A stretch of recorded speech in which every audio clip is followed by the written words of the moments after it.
Good morning everyone. स्वागत है आपका शिवानी एजुकेशन चैनल में। तो जैसा कि आपको मेरे थंबनेल को देखकर पता चल गया होगा कि आज का टॉपिक जो होगा वो डीपीएसपी से रिलेटेड है। तो डीपीएसपी मतलब directive principle of state policy या राज्य के नीति निर्देशक तत्व भी बोल सकते हैं इसको।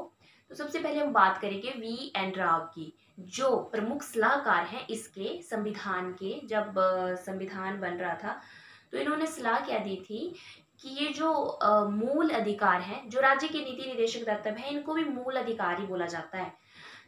तो इन्होंने बोला कि इनको दो कैटेगरीज में डिवाइड कर दो।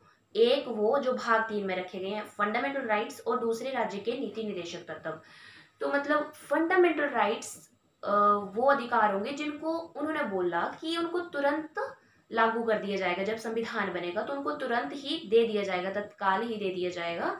और जो भाग 4 में होंगे, जो कैटेगरीज 2 बोल रहे हैं हम, भारत के नीति निर्देशक तत्व, उनको समय के साथ लागू किया जाएगा। जैसे मान लो क्या, जब संविधान बन रहा था तो 1947 में, तभी हमारा देश जो है वो आजाद हुआ था।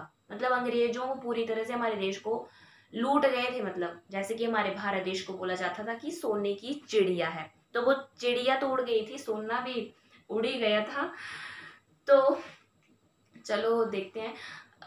तो उन्होंने बोला, सलाह दी कि जैसे मान लो राज्य की नीति निर्देशक तत्व में क्या है, अगर किसी को पेंशन दी जा रही है, कोई बूढ़ा व्यक्ति है उसको बुढ़ापा पेंशन लगी है, या किसी को रोजगार देने हैं, या प्रसूति सहायता, या मान लो अगर शराब पर प्रतिबंध लगाना है, तो ये सब किस में आते हैं? राज्य के नीति निर्देशक तत्व में ही आते हैं ना।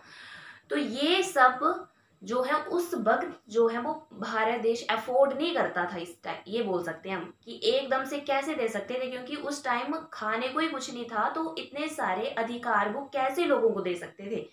तो ये पॉसिबल ही नहीं था।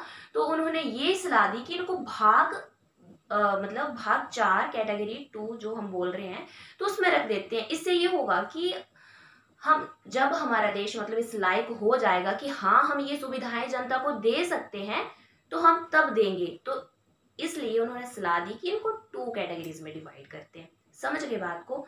तो आगे हम देखेंगे कि इसको भाग 4 और अनुच्छेद 36, आर्टिकल 36 टू 51 में रखा गया। और इसको कहां से लेकर आए हैं, कहां से लेकर मतलब किससे लिया ये राज्य के नीति निर्देशक तत्व? ये आयरलैंड से लेकर आए हैं। और आयरलैंड कहां से लेकर आया है? स्पेन से। तो ये भी क्वेश्चन पूछ सकते हैं। तो आयरलैंड जो है वो स्पेन से लेके आया है। बेसिकली राज्य के नीति निर्देशक तत्व ये हैं कि जो सरकार जो है वो जनता को देना चाहती है, लेकिन सरकार के पास इतना पैसा ही नहीं है, तो वो कैसे देगी? उदाहरण के लिए मान लो प्रसूति सहायता है, विकलांगों के लिए है, और फ्री में शिक्षा है, और पेंशन है, बूढ़े व्यक्तियों के लिए दी जा रही है, प्रसूति सहायता है। तो ये सब जो है मान लो अगर भाग 3 में रख देते, इनको फंडामेंटल राइट्स के साथ कंबाइन कर देते, तो क्या होता?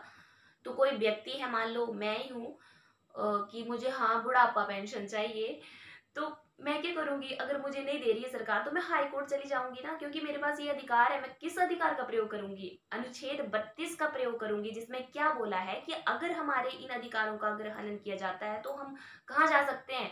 हाई कोर्ट में जा सकते हैं। तो मैं चली जाऊंगी कि ये सरकार मुझे पेंशन नहीं दे रही है, मैं वहां पर जिद पर अड़ जाऊंगी कि मुझे पेंशन चाहिए तो चाहिए। तो हाई कोर्ट भी क्या करेगा? परमादेश दे देगा कि हाँ, सरकार को बोल देगा कि इसको पेंशन दो।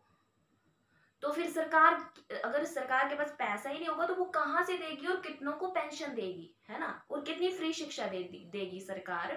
तो ये सब कुछ डिपेंड करता है सरकार के खर्चे पर कि कितना बजट है, तो उस हिसाब से सरकार बजट के हिसाब से सब कुछ देती है। अगर पेंशन है तो पेंशन भी देती है सरकारें, पर डिपेंड करता है बजट पर। ठीक है, तो आगे देखिए नोट्स के ऊपर।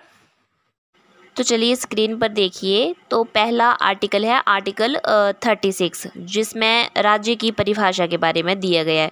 राज्य किसे कहते हैं? राज्य वह हैं जो संस्था अपने पैसे के लिए आत्मनिर्भर हो और नियम कानून खुद बनाती हो, ठीक है, उसका एक क्षेत्र उसे कहते हैं राज्य। जैसे राज्य जो है वो खुद कानून बनाती है, कुछ भी सुविधाएं देनी है अपने राज्य को तो वो खुद निर्धारित करती है, ठीक है। तो जैसे ही अगला है आर्टिकल 37, न्यायालय में परिवर्तनीय और बाद नहीं। मतलब कि राज्य ये सब चीज़ें जो देने की बात की गई, जैसे मैं बोल रही हूँ कि आर्टिकल 36 में कि जो भी नियम कानून जो है वो राज्य खुद तय करता है कि क्या क्या सुविधाएं देनी है हमने लोगों को, हमने जनता को क्या क्या देना है, ठीक है। तो इसमें 37 में ये बोल रहा है कि राज्य ये सब चीज़ें जो देने की बात की गई कर रहे हैं कि लोगों की सहायता करनी है, जैसे पेट्रोल देगी, अनाज देगी या कुछ भी अन्य कोई भी सहायता देगी, तो वो न्यायालय में परिवर्तनीय नहीं है। मतलब ये सरकार की इच्छा पर डिपेंड करता है और ना ही ये वाद योग्य है। वाद योग्य मतलब कि इस पर हम मुकदमा भी नहीं कर सकते हैं, ठीक है। तो ये पहले ही अवेयर कर रहा है ये 36 और 37 आर्टिकल हमें बताकर कि अगर आपको मान लो कुछ सुविधाएं नहीं मिल रही हैं तो हम न्यायालय में कंप्लेंट नहीं कर सकते हैं, सीधी बात है, मुकदमा नहीं है इसमें राज्य के नीति निर्देशक तत्व में।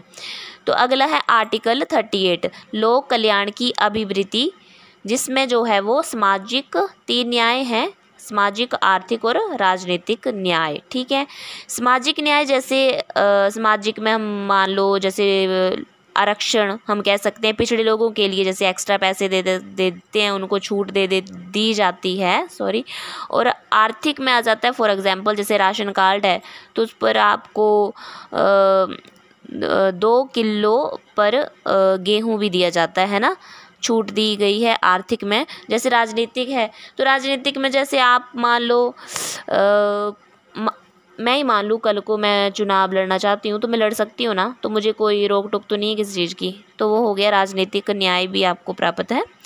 तो अगला देखो आर्टिकल 39, मतलब स्त्री पुरुष के समान कार्य के लिए समान वेतन। मान लो अगर स्त्री है और पुरुष है, एक जॉब कर रहे हैं, सेम कार्य है, सेम कैटेगरी के लिए बोल रहा है, पर ये जो है कि सेम कार्य है और सेम ही काम कर रहे हैं तो उनको सेम ही वेतन देना है, ठीक है। ये नहीं करना कि ये स्त्री है तो इसको हम कम वेतन देंगे और ये पुरुष है तो इसको ज़्यादा वेतन देंगे, ऐसा डिफरेंस नहीं करना है। और वो बात अलग है, मान लो कि वो अलग पोस्ट कि अगर मान लो कोई मतलब टीचर की पोस्ट में देख लो, अगर मान लो कोई ड्राइंग का टीचर है या दूसरा है फिजिक्स का टीचर है, तब तो वेतन में फ़र्क होगा। ये बात करी है सिर्फ कैटेगरी के लिए, सेम कार्य के लिए। तो चलो आगे देखते हैं आर्टिकल 39A। तो इसमें क्या बोला है कि समान न्याय और निःशुल्क निधि सहायता। मतलब कि अगर कोई जैसे फ्री में आपको कानूनी सहायता दी जाएगी, इसमें ये बोले जैसे मान लो कि आप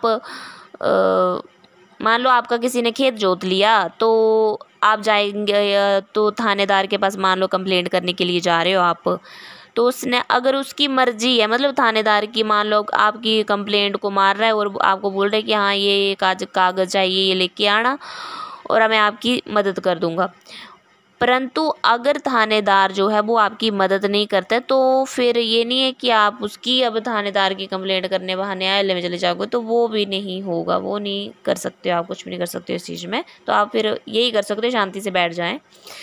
तो आगे है आर्टिकल 40, ग्राम पंचायत का गठन। मतलब जैसे ब्रैकेट में मैंने लिखा है कि गांधी वर्सेस अंबेडकर, तो गांधी जी ये बोलते थे कि ग्राम पंचायत का गठन होना चाहिए और अंबेडकर जी बोलते थे कि ग्राम पंचायत का गठन नहीं होना चाहिए, क्योंकि इनकी अपनी अपनी विचारधाराएं थी। परंतु फिर डॉक्टर राजेंद्र प्रसाद की सलाह के द्वारा फैसला हुआ, क्योंकि पहले तो ये आपस में इनकी बहस होगी कि एक बोल रहा था होनी चाहिए और दूसरा बोल रहा था नहीं होनी चाहिए, लेकिन डॉक्टर राजेंद्र प्रसाद जी ने बोला गांधी जी का पक्ष लेते हुए कि मतलब कि कर देते हैं ग्राम पंचायत का गठन। और वैसे भी ये नीति निर्देशक तत्व ही तो हैं कि अगर मान लो वो राज्य, क्योंकि राज्य देखेगा ना अपना कि अगर वो ग्राम पंचायत का खुद का गठन करना चाहता है कि नहीं करना चाहता है ना, तो इसमें किसी पर कोई ज़बरदस्ती नहीं होगी। तो अगला है आर्टिकल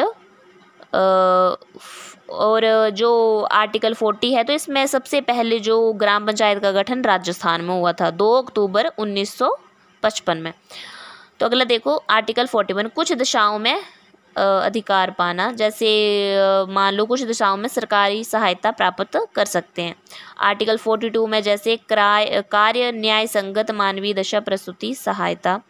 तो आर्टिकल 42 में जैसे कि मान लो कोई बीमार पड़ गया है, हैवी ड्यूटी नहीं कर पा रहा है, जैसे गर्भवती महिला को जैसे लीव दी जाती है, तो इस तरह की सहायता जो वो करेंगे, आर्टिकल 42 में बोला है। आर्टिकल 43 में जैसे निर्वाह मजदूरी, कुटीर उद्योग, निर्वाह मजदूरी में इतना पैसा दीजिए कि ज़िंदगी बीत जाए, मतलब ऐसे। और आर्टिकल 44 है कि समान नागरिक संहिता, यूनिफॉर्म सिविल कोड, जिसमें ये बोला है कि हिंदू और मुस्लिम के लिए समान कानून होने चाहिए। आर्टिकल 45 इसमें ये बोला है कि 6 वर्ष से कम आयु के बच्चों को शिक्षा, स्वास्थ्य जो भी है वो देना है।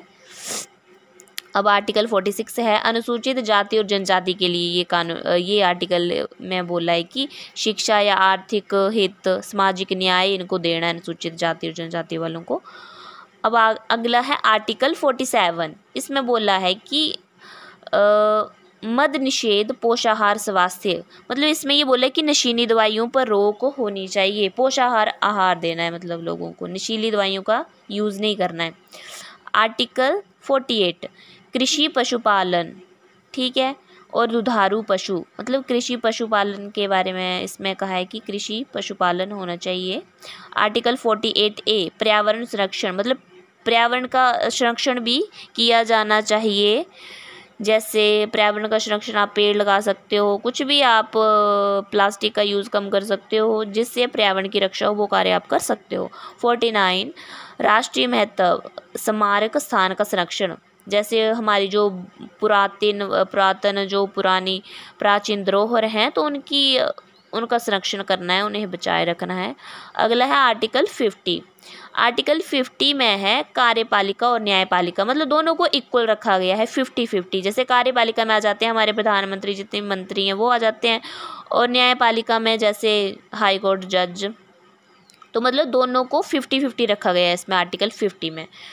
तो आर्टिकल 51 है अंतर्राष्ट्रीय शांति सुरक्षा की अभिवृद्धि, मतलब इंटरनेशनल पीस, तो ये बनाए रखना है। तो चलिए, धन्यवाद, अच्छे से पढ़ लीजिए। आई होप आपको ये वीडियो पसंद आई हो, तो मेरे चैनल को लाइक और सब्सक्राइब कर देना। Thank you.